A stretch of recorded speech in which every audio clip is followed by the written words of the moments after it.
ಇಲ್ಲಿ ತರಬೇಕಾಗಿದೆ. ಅದಕ್ಕೆ ಮಾನ್ಯ ಅಧ್ಯಕ್ಷರೇ ತಾವು ಮಾತಾಡ್ತೀರಿ, ಮಾತಾಡಿ. ಸನ್ಮಾನ್ಯ ಅಧ್ಯಕ್ಷರೇ,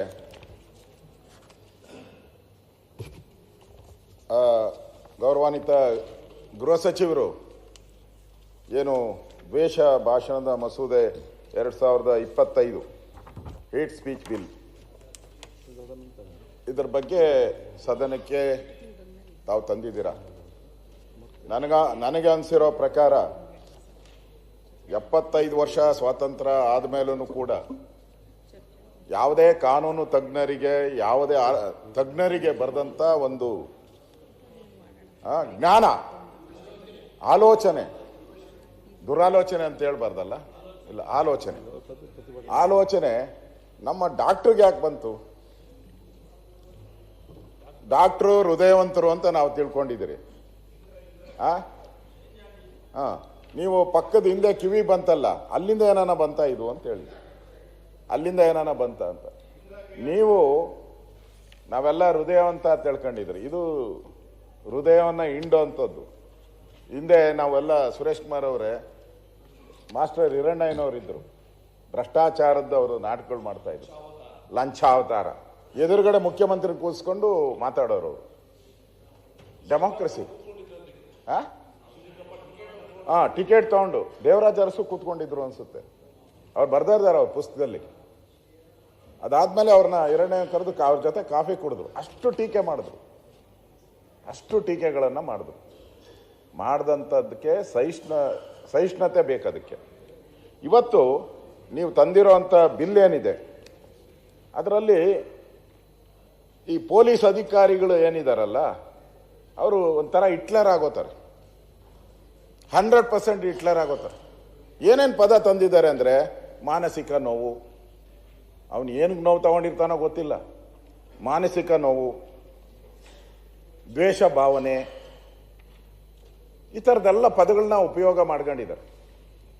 ಇಲ್ಲಿ ಸಂವಿಧಾನದ 19(1)(a) ಏನಿದೆ, ಅಭಿವ್ಯಕ್ತಿ ಸ್ವಾತಂತ್ರ್ಯ, ಇದರ ಪೂರ್ತಿ ವೈಲೇಷನ್ ಆಗ್ತೈತಿ.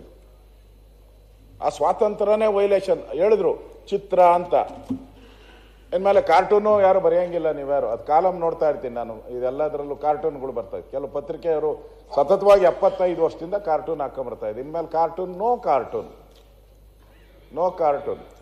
ಆಗ್ಬೋದು, ದ್ವೇಷ ಆಗ್ಬಾರ್ದು ಅಷ್ಟೇ. ಏನ್ ದ್ವೇಷ ಅದರಲ್ಲಿ ಮಾಡೇನೆ ಹಾಕೋದು. ಇವಾಗ ಹೇಳಿದ್ರಲ್ಲ ವಿರೋಧ ಪಕ್ಷನ ಮುಗಿಸ್ತಾರೆ ಅಂದ್ರೆ ಅದು ತಪ್ಪು ಅಂದ್ರು, ಅಲ್ಲಿ ಕರೆಕ್ಟ್ ಆಗಿ ಹೇಳಿದ್ರು ಅವರು. ಇಲ್ಲ ನೀವು ಸುಮ್ನೆ ತಿರುಚಬೇಡ್ರಿ.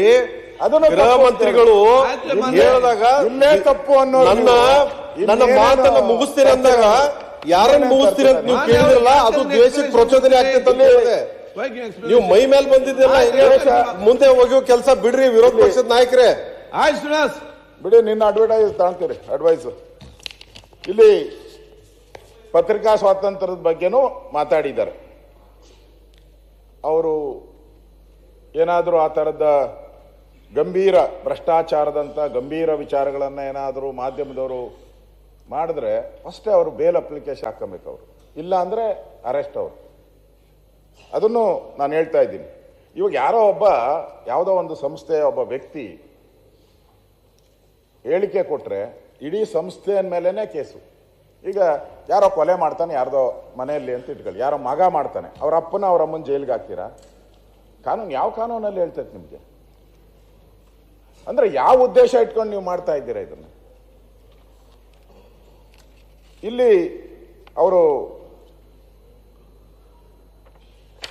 ಈ ಅಧಿಕಾರವನ್ನ ಪೊಲೀಸರಿಗೆ ಕೊಡೋ ಮುಖಾಂತರ ಒಂದು ರೀತಿ ಪೊಲೀಸ್ ಇಲಾಖೆಗೆ ಸ್ವೇಚ್ಛಾಚಾರ, ದುಡ್ಡು ವಸೂಲಿ, ಈಗಂತೂ ದುಡ್ಡು ವಸೂಲಿ ಜಾಸ್ತಿ ಆಗಿದೆ, ಇನ್ನಷ್ಟು ಮಾಡ್ತಾ ಇದ್ದೀರಾ. ಇದು ಅಷ್ಟೇ, ಈ ಬೇಲೆ ಇಲ್ಲ, ಇದಕ್ಕೆ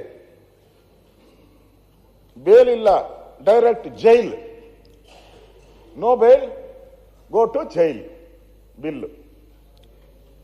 ಇದು ಈ ಎಮರ್ಜೆನ್ಸಿ ತಂದೋರಿಂದ ಇನ್ನೇನು ಬಯಸಕ್ಕೆ ನಾವು ಸಾಧ್ಯ? ಈ ದೇಶದಲ್ಲಿ ಎಮರ್ಜೆನ್ಸಿ ತಂದೋರಿಂದ ನಾವೇನು ಸಾಧ್ಯ? ಅಧ್ಯಕ್ಷರೇ, ಈಗಾಗಲೇ ಈ BNS ಆಕ್ಟ್ ಇದೆಯಲ್ಲ ನೋಡಿ, ಇದೆ, ಕೇಂದ್ರ ಸರ್ಕಾರ ತಂದಿರುವಂಥದ್ದು BNS ಆಕ್ಟ್. ಇದರಲ್ಲಿ ನೀವು ಏನೇನು ಪನಿಷ್ಮೆಂಟು ಏನು ಮಾಡಿದ್ರೆ ಅಂತ ಆಲ್ರೆಡಿ ಇದೆ, ನಮ್ಮ ಕಾನೂನಲ್ಲೇ ಇದೆ, ಹೊಸದಾಗೇನು ತರೋ ಅಂಥ ಅವಶ್ಯಕತೆನೇ ಇಲ್ಲ. ಯಾವುದೇ ವ್ಯಕ್ತಿ ಯಾವುದೇ ಪೂಜಾ ಸ್ಥಳ ಅಥವಾ ಧಾರ್ಮಿಕ ಆರಾಧನೆಯನ್ನು ಅಥವಾ ಧಾರ್ಮಿಕ ಆಚರಣೆ ನಡೆಸುವಲ್ಲಿ ನಿರತರವಾದ ಯಾವುದೇ ಕೂಟದಲ್ಲಿ ಉಪಪ್ರಕರಣ 1ರಲ್ಲಿ ನಿರ್ದಿಷ್ಟಪಡಿಸಿದ ಅಪರಾಧವನ್ನು ಮಾಡಿದರೆ ಅವರಿಗೆ 5 ವರ್ಷಗಳ ಅವಧಿಯ ವಿಸ್ತರಿಸಬಹುದಾದ ಕಾರಾಗೃಹವಾಸ ದಂಡಿಸತಕ್ಕದ್ದು ಮತ್ತು ಜುಲ್ಮಾನೆ ಸಹ ಗುರಿಯಾಗುತ್ತದೆ. ಇದು ಆಲ್ರೆಡಿ ಇದೆ. ಯಾವುದು? ನಮ್ಮ BNS ಭಾರತೀಯ ನ್ಯಾಯ ಸಂಹಿತೆ 23ರಲ್ಲೇ ಇದೆ, ಆಲ್ರೆಡಿ ಇದೆ. ಇನ್ನು ಬೇಕಾದಷ್ಟು ಹೇಳ್ತೀನಿ. ಇವ್ರು ಹೇಳಿದ್ಕೆಲ್ಲ ಇಲ್ಲಿ ಈ BNS ಕಾಯ್ದೆಯಲ್ಲೇ ಇದೆ, ಬಹಳಷ್ಟು ಕಾಯ್ದೆ ಇವ್ರು ಹೇಳಿದ್ದೆಲ್ಲನೂ ಕೂಡ ಇಲ್ಲಿದೆ. ಇಲ್ಲಿ ನನಗನ್ಸೋ ಪ್ರಕಾರ ಇವರು ಒಂದು ರೀತಿ ರಾಜಕೀಯದ ದ್ವೇಷ ತೀರ್ಸ್ಕೊಳೋದಕ್ಕೆ ಇದು ಒಂದು ಒಳ್ಳೆ ವೆಪನ್, ಬ್ರಹ್ಮಾಸ್ತ್ರ ಮಾಡ್ಕೊಂತಾರೆ. ರಾಜಕಾರಣಿಗಳು ಯಾರೇ ಇರ್ಬೋದು, ಅವ್ರ ಮೇಲೆ ಬ್ರಹ್ಮಾಸ್ತ್ರ ಉಪಯೋಗ ಮಾಡಿ ಅವ್ರನ್ನ ಕಟ್ಟಾಕೋಕೆ ಮಾಡ್ತಾರೆ. ಇಷ್ಟು ದಿನದಿಂದ ಒಂದು ಸ್ವಾತಂತ್ರ್ಯ ಇತ್ತು, ವಾಕ್ ಸ್ವಾತಂತ್ರ್ಯ ಇತ್ತು, ಹೋರಾಟ ಎಲ್ಲ ಕಾಂಗ್ರೆಸ್ ಅವ್ರು ಭಾಳ ಹೋರಾಟಗಳು ಮಾಡ್ತಾ ಇದ್ದಾರೆ ಪಾರ್ಲಿಮೆಂಟ್ ಎಲ್ಲ, ನಮ್ಮ ಸ್ವಾತಂತ್ರ್ಯ ಎಲ್ಲ ಹೊರಟೋಗ್ಬಿಟ್ಟಿದೆ ಅಂತ. ಇಲ್ಲಿ ನೀವೇನು ಮಾಡ್ತಾ ಇದ್ದೀರಾ? ಮತ್ತೆ ಎಮರ್ಜೆನ್ಸಿ, ಪತ್ರಿಕಾ ಎಮರ್ಜೆನ್ಸಿ. ಒಂದ್ಸರಿ ಪತ್ರಿಕೆಯವರೆಲ್ಲ ಜೈಲಿಗೆ ಹೋಗಿ ಬಂದಿದ್ದಾರೆ, ಎಲ್ಲರೂ ಕೂಡ ಎಮರ್ಜೆನ್ಸಿಯಲ್ಲಿ ಒಂದ್ಸರಿ ಜೈಲಿಗೆ ಹೋಗಿದ್ದಾರೆ. ಮತ್ತೊಂದು ಸರಿ ಇದನ್ನ ಕಳ್ಸೋದಕ್ಕೆ ನಾವು ಇರ್ತಿರೋದ್ರ ಜೊತೆ, ಯಾಕಂದ್ರೆ ಫಸ್ಟ್ ನಾವು ಓದ್ತೀರಿ, ಹಿಂದೆ ನೀವು ಬರೆದವರು ನೀವು ಹೋಗ್ಬೇಕಾಗ್ತದೆ ಎಲ್ಲರೂ ಕೂಡ. ಅದರಿಂದ ಇಲ್ಲಿ ನನಗನ್ಸ್ತತೆ ಅಲ್ಟಿಮೇಟ್ ಆಗಿ ಏನು ಅಶ್ವತ್ಥನಾರಾಯಣ, ಅಲ್ಟಿಮೇಟ್ ಆಗಿ ವೋಟ್ ಬ್ಯಾಂಕ್ ರಾಜಕಾರಣ ಅಷ್ಟೇ. ವೋಟ್ ಬ್ಯಾಂಕ್, ಯಾರನ್ನೋ ಸಂತೃಪ್ತಿ ಮಾಡೋಕ್ಕೆ ಯಾರನ್ನೋ ಜೈಲಿಗೆ ಹಾಕೋದು, ಅದನ್ನ ವೋಟ್ ಬ್ಯಾಂಕ್ ರಾಜಕಾರಣ ಮಾಡ್ಕೊಳಕ್ಕೆ ನೀವು ಹೊರಡಿಸಿದ್ದೀರ. ಇಲ್ಲಿ ನೀವು ಭಾಷೆನೂ ಮಾಡಿರೋವಂಥದ್ದು ಮಾನಸಿಕ ನೋವು, ಸಾಮಾಜಿಕ ಹಾನಿ, ದ್ವೇಷದ ಭಾವನೆ, ಈ ಥರದ್ದೆಲ್ಲ ವರ್ಡ್ಗಳೂ ಹಾಕಿದ್ದೀರ ಇದರಲ್ಲಿ. ಇಲ್ಲಿ ಅಪರಾಧ ಸಾಬೀತ ಮಾಡೋ ಅಂಥದ್ದಕ್ಕೆ ಅವನ್ನ ಆಚೆ ಬರೋ ಒಳಗಡೆ ಅವನಿಗೆ ಏನೇನು ಆಗಬೇಕು ಆ ಶಿಕ್ಷೆ ಅಷ್ಟು ಆಗಿರ್ತದೆ. ಅವನ ಅಪರಾಧ ಮಾಡದೇ ಇದ್ರೂ ಕೂಡ ಇರೋವಂಥ ಕಾನೂನಲ್ಲಿ ಅವನ ಅಪರಾಧ ಮಾಡದೆ ಒಳಕೋಬಿಟ್ಟಿರ್ತಾನೆ. ಕೋರ್ಟು ಎಲ್ಲ ಅಲ್ದು ಬರೋ ಅಷ್ಟೊತ್ತಿಗೆ ನಿರಪರಾಧಿ ಅಂತ ಅವನಿಗೇನು ಶಿಕ್ಷೆ ಆಗಬೇಕು ಅಷ್ಟು ಶಿಕ್ಷೆ, ಅಷ್ಟು ನಿಮ್ಮ ಪ್ಯಾರಾದಲ್ಲಿದೆ. ಒಂದು ರೀತಿ ಡಿಜಿಟಲ್ ಸ್ವಾತಂತ್ರ್ಯದ ಅಭಿವ್ಯಕ್ತ ಸ್ವಾತಂತ್ರ್ಯ ಮೇಲಿನ ಆಕ್ರಮಣ ಅಂತ ಹೇಳ್ಬೋದು. ಇದು ಒಂದು ರೀತಿ ಆಕ್ರಮಣನೇ ಮಾಡ್ತಾ ಇದ್ದಾರೆ ಇದ್ರ ಮೇಲೆ.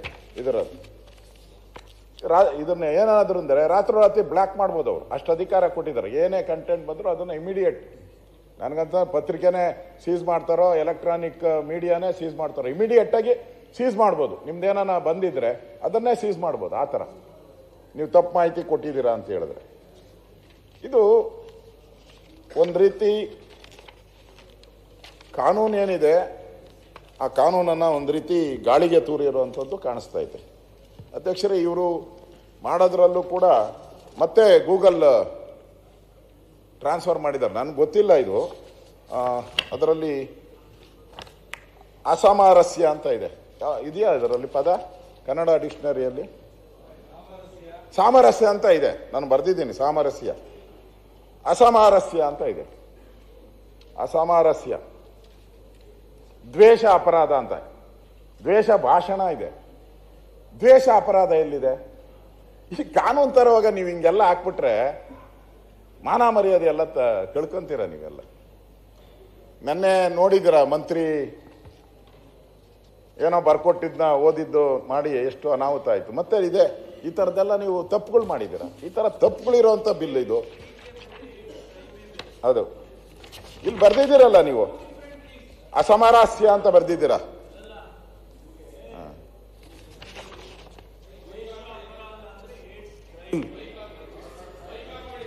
ಹೇಟ್ ಕ್ರೈಮ್ ಮತ್ತು ದ್ವೇಷ ಭಾಷಣನೇ, ಅದೆರಡೂ ಒಂದೇ ಆಗೋದಿಲ್ಲ. ಅದೇ ಬೇರೆ. ಅಲ್ಲ, ನೀವು ಅಪರಾಧ ಯಾವುದಿದೆ? ದ್ವೇಷ ಅಪರಾಧ ಅಂತ ಕನ್ನಡದಲ್ಲಿ ಎಲ್ಲಿದೆ? ಯಾವ ದ್ವೇಷ? ಹೌದು, ದ್ವೇಷ ಅಪರಾಧ ಅಂತ ಇರೋದು ಹೇಟ್ ಕ್ರೈಮ್. ಗೂಗಲ್ ಟ್ರಾನ್ಸ್ಫರ್ ಅಷ್ಟೇ. ನಾನು ದ್ವೇಷ ಅಪರಾಧ ವರ್ಡ್ ಯಾವ್ದು? ನಾನು ಇದನ್ನ ಡಿಕ್ಷನರಿಗೆ ಹೋಗಿ ನೋಡಿ ಹೇಳಿರೋದು. ನಾನು ಡಿಕ್ಷನರಿಗೆ ಹೋಗಿದ್ದೀನಿ, ಇದನ್ನ ಡಿಕ್ಷನರಿಯಲ್ಲಿ ಎಲ್ಲೂ ಈ ಪದ ಕಾಣಿಸಿಲ್ಲ, ಅದಕ್ಕೆ ಕೇಳಿದ್ದೀನಿ ನಿಮ್ಮನ್ನ. ಇದ್ರೆ ಹುಡ್ಕೊಡಿ ಕನ್ನಡ ಡಿಕ್ಷನರಿಯಲ್ಲಿ. ಡೆಫಿನೇಷನ್ ಏನೇನೋ ಹೇಳಿ ಅವರು ಇದೆಯಾ ಅಂತ. ಯಾರು ಕನ್ನಡ ನಿಘಂಟಲ್ಲಿ ಇದೇನ ಇದೆಯಾ? ದ್ವೇಷ ಮಾಡೋದು ಅಪರಾಧ ಅಂದ್ರೆ ದ್ವೇಷ ಅಪರಾಧ. ಹಂಗೆ ಒಂದ್ ಕನ್ನಡ ನಿಘಂಟ್ ಬರ್ದವ್ರಪ್ಪ, ನೀನ್ ಬರ್ದಿಲ್ಲ. ದ್ವೇಷ ಅಪರಾಧ ಅಲ್ಲಪ್ಪ, ನೀನ್ ನಿಘಂಟ್ ಬರ್ದಿಲ್ಲ. ದ್ವೇಷ ಸಾಧಿಸ್ತಾನೆ ಅದು ಅಪರಾಧ ಅಂತ. ಸುರೇಶ್ ಅವರ ಸಿಂಪಲ್ ಅಪರಾಧನೇ, ದ್ವೇಷ ಅಪರಾಧ ಪ್ರತಿಪಕ್ಷ ನಾಯಕರು ಮಾತಾಡ್ಲಿ. ಬಹಳ ಸಿಂಪಲ್ ಅಪರಾಧನೇ. ಸುರೇಶ್ ಅವರೇ, ಸುರೇಶ್ ಅವರೇ. ದ್ವೇಷ ಅಪರಾಧ ಅವರು ತಲೆ ಅಲ್ಲಾಡ್ತಾವ್ರು ನೋಡಿ ಸಭಾಧ್ಯಕ್ಷ, ಕರೆಕ್ಟ್ ಐತೆ ಅಂತ. ಆಯ್ತು, ಅದು ನಮ್ಮ ಇದರಲ್ಲಿ ಕನ್ನಡ ಡಿಕ್ಷನರಿಯಲ್ಲಿ ಇರಲಿಲ್ಲ, ಅದಕ್ಕೆ ಅದರಲ್ಲಿ ಸೇರಿಸ್ತೀನಿ. ಸುರೇಶ್ ಅವರು ಈ ತರ ಒಂದು ಹೊಸ ಡಿಕ್ಷನರಿ ಬರೆದ್ಬಿಟ್ಟು ಈ ಪದಗಳನ್ನೆಲ್ಲ ಹೊಸದಾಗಿ ಸೇರ್ಸಕ್ಕೆ ನಾನು ವ್ಯವಸ್ಥೆ ಮಾಡೋದು. ಸುರೇಶ್ ಕುಮಾರ್ ಅಲ್ಲ ಸರ್, ಓನ್ಲಿ ಸುರೇಶ್ ಬೈರಿತಿ. ಅದರಿಂದ ನನಗನ್ಸ್ತದೆ ಈಗಾಗಲೇ ಕಾನೂನು ಏನಿದೆ BNS ಇದರಲ್ಲೆಲ್ಲ ಇದೆ. ಭಾರತೀಯ ನ್ಯಾಯ ಸಂಹಿತೆ ಕಲಂ 196, 299, 500, 353 ಇಂಥದ್ದೇ ದ್ವೇಷ ಭಾಷಣ, ಸಾಮರಸ್ಯ ಕಡೋದ್ರ ಬಗ್ಗೆ ಈಗಾಗಲೇ ಇದೆ. ಹೊಸದಾಗಿ ಇವರು ತರುವಂಥ ಬಿಲ್ ಏನಿದೆ ಇದು ಪತ್ರಿಕಾ ರಂಗಕ್ಕೆ ತೊಂದರೆ ಮಾಡ್ತಾ ಇದ್ದಾರೆ, ವಿರೋಧ ಪಕ್ಷಗಳಿಗೆ ಟಾರ್ಗೆಟ್ ಮಾಡೋಕ್ಕೆ ಈ ಬಿಲ್ಲನ್ನು ತಂದಿದ್ದಾರೆ. ಇದು ಒಳ್ಳೆಯದಲ್ಲ. ಅದರಿಂದ ನಾನು ತಮ್ಮಲ್ಲಿ ವಿನಂತಿ ಮಾಡುವಂಥದ್ದು, ನಾಳೆ ಇವರೇನೋ 2 ವರ್ಷ ಇರ್ತಾರೆ ಅಷ್ಟೇ, ಆಮೇಲೆ ಬೇರೆ ಸರ್ಕಾರ ಬಂದರೆ ಮತ್ತೆ ಅವ್ರಿಗೆ ವೆಪನ್, ಯಾರ್ಯಾರು ಬರ್ತಾರೋ ಅವ್ರಿಗೆಲ್ಲ ವೆಪನ್ ಆಗ್ತತೆ. ಯಾರ್ಯಾರು ಬರ್ತಾರೋ ಅವ್ರಿಗೆಲ್ಲ ವೆಪನ್ 100% ಮಾಡೇ ಮಾಡ್ತಾರೆ. ಯಾವುದೋ ಇವರೊಂದು ಕೋಮಿಗೆ ಸಪೋರ್ಟ್ ಮಾಡಿದ್ರೆ ಮುಂದೆ ಬರೋರು ಇನ್ನೊಂದು ಕೋಮಿಗೆ ಸಪೋರ್ಟ್ ಮಾಡ್ತಾರೆ. ಅವಾಗ ಏನು ಪರಿಸ್ಥಿತಿ ಏನಾಗ್ತೈತೆ, ಅನಾಹುತ ಆಗೋಗ್ತೈತೆ. ಕಾನೂನು ತರಕ್ಕೆ ಮುಂಚೆ ಯೋಚನೆ. ನಾನು ಮೊನ್ನೆ ಯಾರೋ ಸೋಷಿಯಲ್ ಮೀಡಿಯಾದಲ್ಲಿ ಕಾಂಗ್ರೆಸ್ ಬಗ್ಗೆ ಒಂದು ಆರ್ಟಿಕಲ್ ಬರೆದಿದ್ದು, ಅವನು ಆಲ್ರೆಡಿ 6 ದಿನ ಜೈಲಲ್ಲಿದ್ದಾನೆ. ಈಗಿರೋ ಕಾನೂನಲ್ಲಿ 6 ದಿನ 7 ದಿನ ಜೈಲಲ್ಲಿದ್ದಾನೆ. ಇರೋ ಕಾನೂನಲ್ಲೇ ಜೈಲಿಗೆ ಹೋಗ್ತಾ ಇದ್ದಾರೆ. ಇನ್ನು ಇವೇನ ತಂದ್ರೆ ಪರ್ಮನೆಂಟ್ ಜೈಲುಗಳು ಈಗಲೇ ಎಲ್ಲ ಪೂರ್ತಿ ಜೈಲುಗಳೆಲ್ಲ ರೆಸಾರ್ಟ್ಗಳಾಗ್ಬಿಟ್ಟವೆ, ಹೌಸ್ಫುಲ್ ಆಗೋತತೆ. ಆಮೇಲೆ ಜೈಲುಗಳಲ್ಲೂ ಒಂದು ಇನ್ನೂ 100 ಜೈಲು, ಅದು ಪಾಪರಾಗಿರೋ ಸರ್ಕಾರದಲ್ಲಿ ಇನ್ನು ಜೈಲುಗಳು ಹೊಸದಾಗಿ ಜೈಲು ಕಟ್ಟಬೇಕಾಗ್ತದೆ. ಇಷ್ಟೆಲ್ಲ ಪತ್ರಕರ್ತರನ್ನ ಹಿಡಿದು ಹೊಡಕಾಕೋದು, ರಾಜಕಾರಣಿಗಳನ್ನ ಹಿಡಿದು ಹೊಡೆದಾಕೋದು.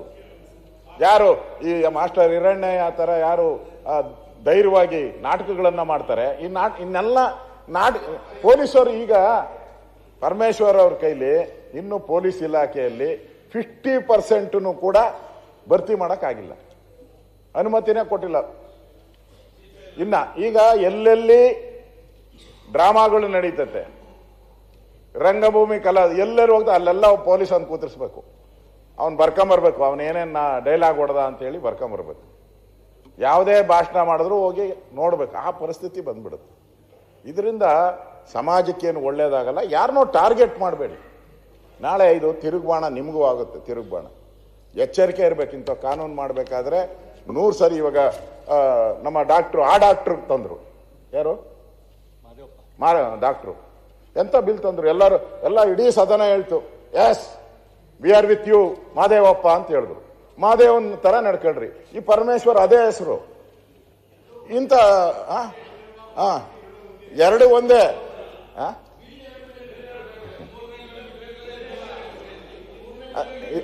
ಇದರಿಂದ ಅಲ್ಲ ತರ್ತಕ್ಕಂಥ ಬಿಲ್ ಬಾಬಾ ಸಾಹೇಬ್ ಅಂಬೇಡ್ಕರ್ಗೆ ಎಷ್ಟು ಹಿಂಸೆ ಕೊಟ್ಟರು, ಅವರು ಏಟ್ ಮಾಡಿದ್ರ ಅವ್ರ ಹತ್ರ ವಿರೋಧ ಪಕ್ಷದ ನಾಯಕರು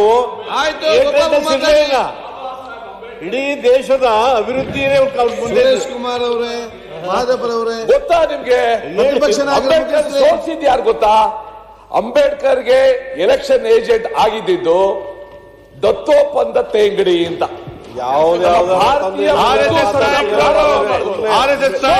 ಯಾರು? ನೀವಿರೋ ಪಾರ್ಟಿಯವರು. ಅಂಬೇಡ್ಕರ್ ಸೋತದ್ದು